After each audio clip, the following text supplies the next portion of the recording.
Star Trek. Captain Kirk's return explains Picard's Borg plot hole. One of Star Trek.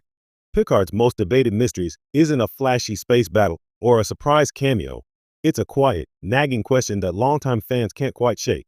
If the Borg were defeated so decisively in Star Trek, The Next Generation, why do they still loom so large over Jean-Luc Picard's legacy? The answer, oddly enough, may lie in the most controversial resurrection in Star Trek history. Captain James T. Kirk's return from the dead.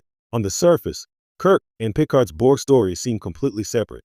Kirk never encountered the Borg on screen, while Picard's trauma as Locutus defines his character across multiple series and films. But Star Trek has always thrived on retroactive storytelling, and Kirk's return quietly reframes how the Borg's threat truly ended. Kirk's resurrection, as established in expanded canon and later referenced by Picard, proves something essential about the Star Trek universe. Death is not a hard stop when advanced technology, alternate timelines, and secret Starfleet project are involved. Whether through the Nexus, temporal anomalies, or experimental preservation, Kirk's continued existence becomes symbolic of a deeper truth. Starfleet never fully closes the book on existential threats. That idea plugs directly into Picard's Borg plot hole. The Next Generation seemingly defeated the Collective multiple times, culminating in their collapse in Star Trek Voyager. Yet Picard reveals remnants, evolving Borg factions, and lingering consequences that refuse to stay buried. Critics argue this undercuts earlier victories, but Kirk's return reframes those wins as temporary, not absolute.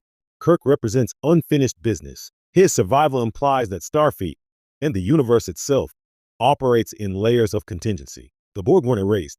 They were fractured, archived, studied, and in some cases, quietly preserved. Just as Kirk could be brought back under extraordinary circumstances, so too could Borg technology, consciousness, and influence resurface decades later. Picard's story hinges on this reality. His transformation into Locutus wasn't just a personal violation, it was a data breach. The Borg didn't simply lose battles. They planted seeds. Picard's Season 3's revelation that Borg code had permanently altered